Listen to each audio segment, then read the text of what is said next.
Imagine there's a mountain in front of you that you need to climb. The ground is covered with stones and sharp rocks. Above, you can see snow. But you're barefoot, and the only shoes you have are a pair of stilettos that are 3 sizes too small. What would you do? Would you crawl? Ask someone to carry you? Just give up? That's what it's like to use a wheelchair that hasn't been customized to your body, your environment, and your lifestyle. And that's what life is like for 52 million people every day. But it doesn't need to be. We're going to look at how we can disrupt assumptions, disrupt manufacture, and disrupt perceptions of wheelchairs and the people who use them. So let's disrupt assumptions. I'm going to start with a quick show of hands. How many of you have ever been backpacking? Okay, this is very impressive. It's pretty much the entire room. And how many of you have ever bought a Lonely Planet travel guide? That's actually way more impressive. That is pretty much everyone too. Okay, so that happens to be my go-to guide. And the first one I ever bought, it was for a sabbatical from work that I planned to spend backpacking around Southeast Asia. I started with a guide to Thailand. And there were temples, there were elephant sanctuaries. I couldn't have been more excited. So I planned my itinerary and I booked my tickets. Well, it was only then that I stumbled across a chapter hidden at the back, the accessibility section. Well, the advice was unequivocal. Thailand was not a suitable destination for a disabled traveler. I might find wheelchair access in some of the biggest hotels in larger cities, perhaps in some of the major resorts. But other than that, it was no-go.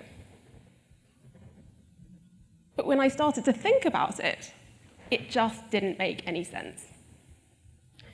Because according to the World Health Organization, 1% of the population needs to use a wheelchair. So by my calculations, in the countries I plan to visit, there should be 1 wheelchair user for every 99 people I saw walking. And if they could find a way to get around, then I could too, surely.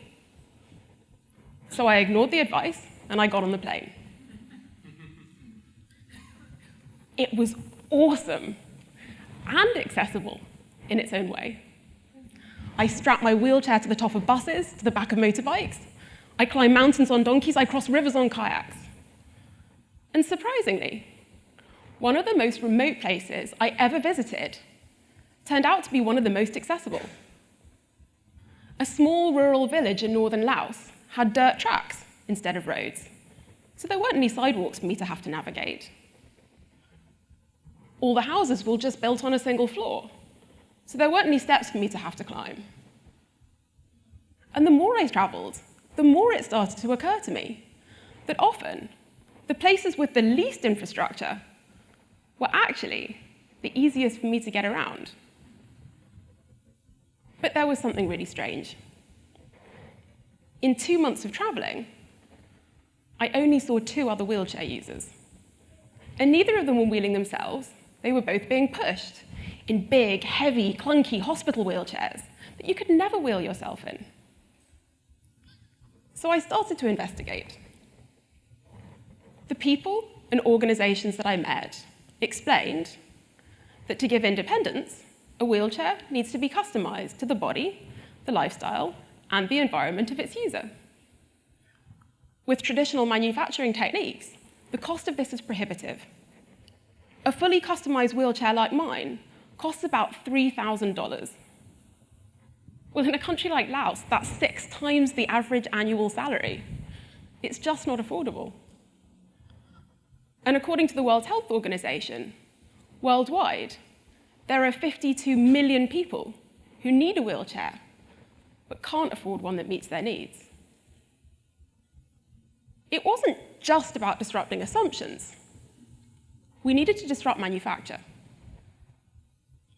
I struggled with the problem for months. Then, in December 2015, I happened to visit an organization in Jordan. They were using 3D printing to support refugees from the Syrian crisis. They showed me a fully customized prosthetic hand that they'd made for a boy who'd lost his fingers in the conflict. My first question? How much did it cost? $39, they said. Impossible. They explained that 3D printing and digital fabrication are ways to make customized products more cheaply. Still, I wasn't convinced. But what about the design costs? Well, there weren't any. They used an open source design, freely available for anyone, anywhere to access, adapt, and use. All they'd had to do, enter the boy's arm measurements and press print. Seeing the potential, I asked whether anyone was doing anything similar with wheelchairs, and their answer was simple: no. Well, I was blown away. So I flew back to Europe, and I started to organize hackathons, bringing together wheelchair users, designers, makers, engineers, artists, students, anyone who was interested. During our first hackathon, we scanned one of the participants' back and butt, sent the information through to a CNC mill, just like you'd send a document to a printer. And we milled the exact contours of his body out of a piece of high-density foam to create a highly personalized seat and backrest. We also designed a lightweight wheelchair frame, using off-the-shelf pieces of carbon fiber that we cut to the exact leg length of the user, and joined together with lugs that we 3D printed to match the exact angle of their preferred sitting position. Total cost? $300. Well, we had more hackathons, we put our designs online, and our community started to grow. Currently, students from 84 universities across the world are competing to design a modular system, so wheelchair parts can be designed by different people, made in different places, but still fit together. At the start, our focus was just on affordability, but we learned something else from the hackathons. Even when people can afford $3,000 for a fully customized wheelchair, they still weren't happy. Because $3,000 buys the ability to customize for function, but not for form. It wasn't just about disrupting manufacture. We needed a way to disrupt perceptions. So I was 8 years old, lying on the optometrist's black leather couch. After reading the last lines of tiny little letters, Mr. Robinson got up off his chair and he looked over me, saying, "Rachel, you need to wear glasses." Well, I jumped off the chair, I ran into the store, and I started trying on frame after frame after frame. I was elated, and I have never felt more glamorous than I did back then, aged 8 years old, admiring my reflection with my brand new hot pink plastic glasses. 10 years later, I was also lying down. This time it was a hospital bed. This time was different.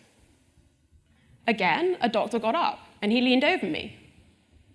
This time he paused before saying, "Rachel, you're going to need to use a wheelchair." But this time there were no choice of frames. Physiotherapist ordered my wheelchair.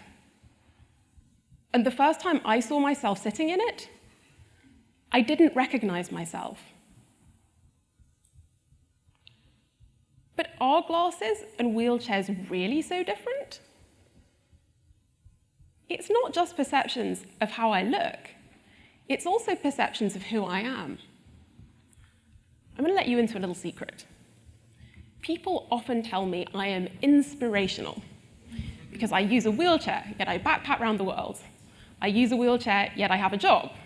I use a wheelchair, yet I drive a car. But back when I was just a glasses wearer, no one ever told me I inspired them. But why can't we see people who wear their wheels like people who wear glasses? We've looked at how we can disrupt assumptions, how we can disrupt manufacture, and how we can disrupt perceptions of wheelchairs and the people who use them. Let's disrupt disability. Imagine there's a mountain in front of you that you need to climb. The ground is covered with stones and sharp rocks. Above, you can see snow. But this time, you put on your hiking boots, or maybe your wheels. And what do? You climb.